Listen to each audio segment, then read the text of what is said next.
క్షీణిస్తూ ఉన్నది.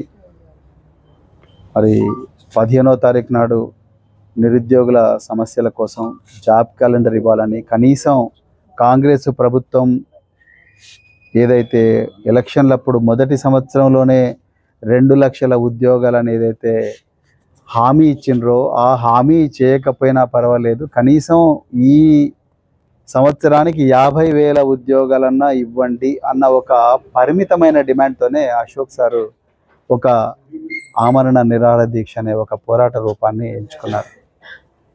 నిజానికి ఆయన ఆరోగ్యం బాగుండదు.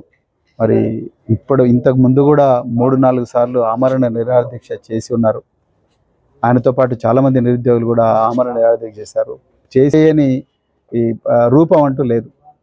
ఆయన ఏ అపార్ట్మెంట్ కాంప్లెక్స్ ఉంటాడో వాళ్ళందరినీ భయపెట్టించారు. ఆ అపార్ట్మెంట్ కాంప్లెక్స్ వాళ్ళందరూ కూడా ఆయనను వెలివేసే విధంగా కుట్ర చేసింది పోలీసులే. అదేవిధంగా ఆయనను చాలా ఇంట్లో ఆమరణ నిరాహార దీక్షను కూడా ఇబ్బంది పెట్టిండ్రు. అదేవిధంగా ఆయన దగ్గరికి ఏ నిరుద్యోగిని కూడా రానివ్వలేదు.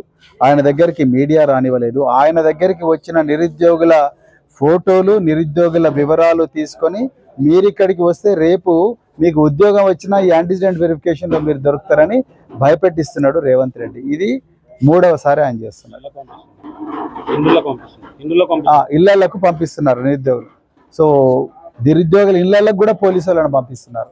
లైబ్రరీల దగ్గరికి పోలీసులు పంపిస్తున్నారు. ఇలా నేను రేవంత్ రెడ్డి గారిని ఒక్కటే ప్రశ్నించాలనుకున్నా, ఎందుకు మీకు ఇంత కసి, ఇంత భయం, ఇంత పిరికి పందాయి ఉంటే మరి ఎట్లా మీరు ముఖ్యమంత్రిగా ఉన్నారో మాకైతే అర్థం కావడం లేదు. ఇలా ఒక మనిషి తన జీవితాన్ని వదులుకొని ప్రాణ త్యాగానికి కూడా సిద్ధమై 35 లక్షల మంది నిరుద్యోగులకు న్యాయం జరగాలని పోరాడుతున్నాడు. ఆయన మీ ఫామ్ హౌస్లు అడగలేదు, లేకపోతే మీ దొంగతనంగా సంపాదించిన భూములు అడుగుతలేరు, లేకపోతే మీ కుటుంబ సభ్యుల మీద మీరు పెట్టుకుంటున్న కంపెనీలలో వాటా అడగడం లేదు.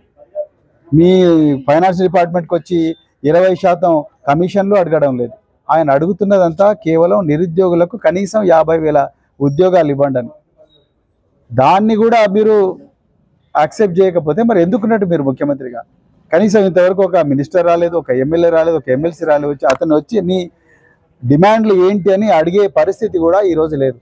నిరుద్యోగ సమస్య మీద బూట్ క్యాంప్ ఏమంటారు రౌండ్ టేబుల్ పెడదామని పర్మిషన్ తీసుకున్న తర్వాత కూడా సుందరయ్య విజ్ఞాన కేంద్రంలో వచ్చి వాళ్ళందరినీ అరెస్ట్ చేస్తారు. చిక్కడపల్లి సెంట్రల్ లైబ్రరీ పోయి చదువుకుందామని పోతే కూడా అరెస్ట్ చేస్తారు. మరి ఏం చేయాలి ఇప్పుడు నిరుద్యోగులు? పోనీ TGPSC ఆఫీస్ దగ్గరికి పోయి వాళ్ళ బాధలు చెప్పుకుందామంటే ఆ గేట్ల దగ్గర 100 మంది పోలీసులను పెట్టిండ్రు. హైకోర్టుకు పోయి మరి హైకోర్టులో వాళ్ళ బాధలను కూడా విన్నవించుకుంటే హైకోర్టు ఇచ్చిన తీర్పును అమలు చేయండి అంటే